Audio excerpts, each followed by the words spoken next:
හයි prince මංගාව තිබෙනවා ලෝකෙටම දෙකක් ගහපු ලංකාවට එකක් ගහපු මෙන්න ඔය වගේ සුපිරි බ්‍රෑන්ඩඩ් පර්ස් එකක්. හරි මේක ඇත්ත වශයෙන්ම කියනවා පූසෙක්ගේ මූණක් තමා තිබෙන්නේ. මෙතනින් කොළ පාටින් නහය බලා ගන්න පුළුවන්. ඇත්ත වශයෙන්ම කියනවා නම් මුගේ කටක් නන්නේ. නෙත් එකම බලා ගන්න පුළුවන්. ඇස් දෙක මේ දෙපැත්තෙන් ඉරි කෑලි තුන තිබෙනවා රැවුලක්ද ඒත් එක්ක බලා ගන්න පුළුවන්. මෙන්න මේ ආකාරයේ සිප් එකක්. හරිද? අපි ගෙවල් වල ඇති කරන පූස වගේ නෙවෙයි. මේකට අපිට අත දැමීමේ හැකියාවක්ද තිබෙනවා. මු හපන්නේ බය නැතුව අත දාන්න පුළුවන්. හරිද? තවත් මේක ගැන කතා කරනවා නම් පූසාගේ රැවුල දික් වෙලාද මන් දන්නේ.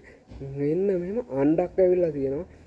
මෙතන අල්ලලා පූසාව ඕන්න අපිට තරහා ගිය පොලේ ගැසීමේ හැකියාවක්ද තිබෙනවා. ඔහොම පොලේ ගහපුවාම අත්ත වශයෙන්ම මු මැරෙන්න උනක් පුළුවන්. මැරෙන්නේ නැති හේතුව තමයි මු පණ තියෙන කෙනෙක් නෙවෙයි.